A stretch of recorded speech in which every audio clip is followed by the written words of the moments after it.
Welcome to the Irresistible Students Coaching video blog. My name is Uche Ezechi. Here we help you understand your value, develop yourself so that you can become irresistible. This is the beginning of the year, and I'm just sharing a series of messages that really aim to encourage you, to inspire you, and to ensure that you don't give up on your goal. Stop listening to the bad news and know that it is still possible to achieve your goals even in 2012. Each of these points are relevant at any point in your life. You could be at a place right now where you've applied, but you've just not gotten the job you want, or even gotten an interview, and you're thinking, maybe, you know what, I'm going to give it in.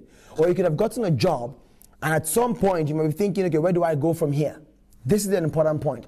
There is more than one route to the goal that you're trying to achieve. Recently on my Facebook status, I put there, I said, there's more than one route to the goal you're trying to achieve. Sometimes plan A doesn't work, and you might have to go to plan B. And even sometimes it's not plan B that works, but plan C. Herein lies the first lesson. Do you have just one plan, or do you have multiple plans? Because in any organization and in anybody's life, plan A may not work sometimes. You must have at least one or two or three plans of how you're going to achieve your goal, right? But there's more than one route to getting that dream job. And I want to just use examples to stress this point, right? What you want is the ideal situation. You apply for a few jobs to the big companies in your industry, but note, everybody else is applying for those few companies. And so they literally pick and choose, and your chances are smaller, to be honest, particularly in where the economy is at the moment. So what do? Do you just think to yourself, I've tried this route, I've applied, they've rejected me, and hey, I'm going to wait until next year? No, don't do that. People are getting jobs because they've taken a different route. Let me give you an example. The first one is actually a young lady who worked in an organization that I was consulting for, a recruitment organization that I was consulting for. She wanted to be a lawyer. She wants to be a lawyer. Fantastic education, fantastic grades, but no opportunity came. No vacation scheme, no training contract, none of that. She went on, she did her law school, still no opportunities came. What did she do? Very strange, very interesting. She started with what she has. She took a job in this recruitment organization, like I said, and guess what she was doing on a day-to-day basis? Reviewing applications of students who were trying to get into the very law firm she was trying to get into. What did that do for her? She honed her skills on how to write applications.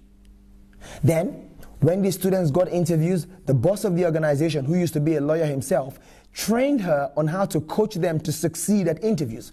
What was she doing? She was developing her interview skills with in the current mediocre job in quote. And then he gave her a task to put together news briefs so that the students who are going for interviews are fully updated and fully commercially aware, which is very key for any industry you're trying to get into. Guess what? Within a space of 4 or 5 months, she started to get interviews. I'm telling you, now she has a vacation scheme coming up in the next few weeks, as well as more and more job interviews coming, of which I'm very certain she's going to get a full-time offer shortly. Why? Because she took a different route. See, the problem is, if life throws you lemons, make lemonade. Don't look at the lemons and they go, wow, somebody else has apples and I have bitter lemon. No, you can make lemonade. And that's the mindset you need to have. Should I add as well that she also went on to do presentations for this organization, so she developed her confidence and communication skills. That's one example. The next example, a guy who had very bad A-level grades. Did his best, tried to get into his choice industry, didn't happen. What was he going to do? He took what he had. A job came up in a trading house, like a boutique trading firm, and an investment manager in the back office, where he was going to be supporting the actual investment managers, which is what he wanted to do. He took the job. He worked there for 1 year and I think 6 months, applied for an MSc in Cambridge, got the MSc, and with the experience he had and the fact that he had an MSc coming up, he was able to apply for an internship. Guess what? Multiple organizations wanted him. This is now in banking. Multiple banks wanted him because he has good experience.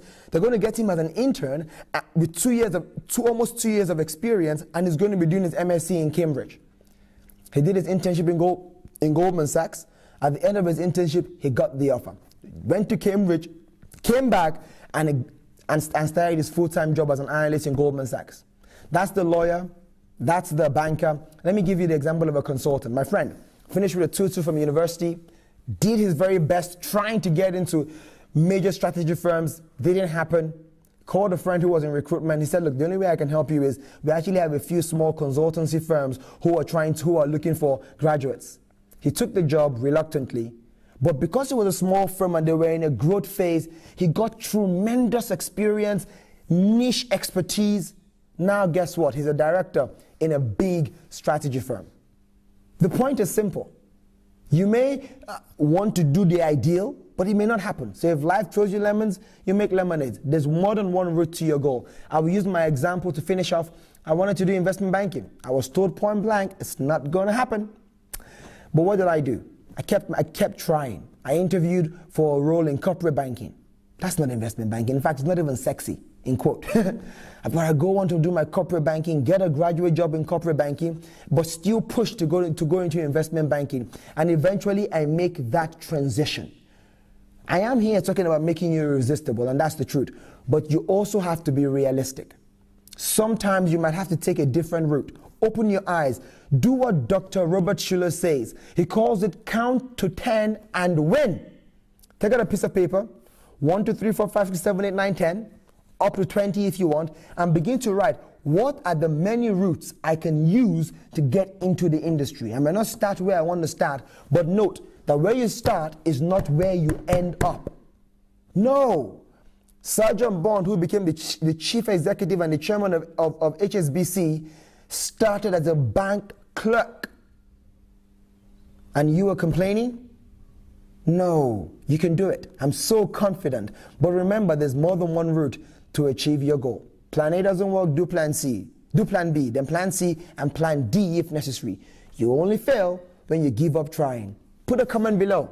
Also ask questions, please, so I can make this vlog as relevant as possible, and more people who contribute to the blog are also making it as relevant as possible for you. I truly believe you have what it takes to succeed. If I can do it, anybody else can. Thank you, and I'll see you soon. Inspired to succeed.